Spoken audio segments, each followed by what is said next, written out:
And that breaking news right off the top here at 11 o'clock as we take a live look at Capitol Hill, where GOP lawmakers are scrambling to come up with a new bill to fund the government. President-elect Donald Trump blasting the initial plan.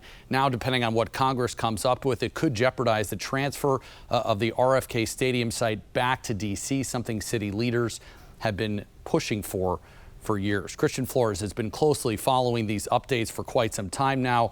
He's live on Capitol Hill talking to lawmakers and leaders all across the district tonight. Christian? Yeah, D.C. Councilmember Charles Allen tells me he's worried that this 11th hour change in plans could jeopardize the future of the old RFK Stadium site. Now, he and his colleagues on the council will be closely watching how Congress operates over the next 48 hours. We were waiting for a vote.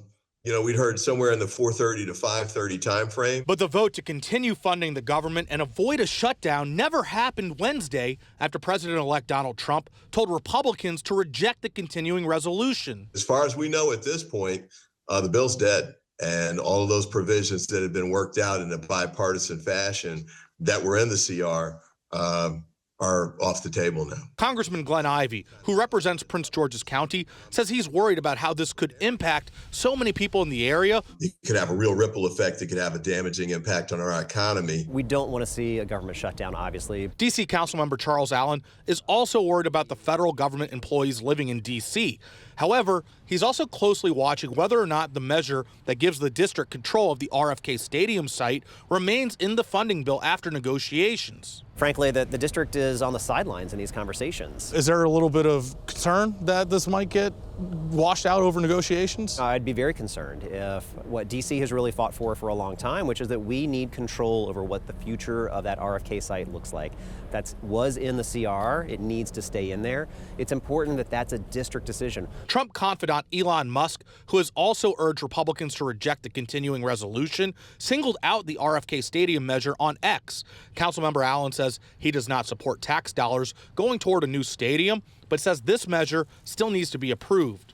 We have an affordable housing crisis in the city. We can build more housing. Whether or not you support an NFL stadium there or not, district leaders across the board are all on the same page. It needs to be in the CR. We need to have full control of the future of that site. Members of Congress have all day tomorrow and Friday to negotiate the spending bill until the clock strikes midnight on Saturday. At that point, the government shuts down, leaving a whole lot of other things beyond the future of the RFK Stadium site in limbo. Reporting live on Capitol Hill, Christian Flores, 7 News. Yeah, Christian, a lot to get in before that Christmas holiday we know you'll be following with. Thank you. Keep in mind, Congress's initial resolution stated federal funding could not be used for any stadium purposes in the district. If the transfer of control does happen, the district would be responsible for the development and upkeep of that land. This is a big talker today. We want to check the results of our question of the day.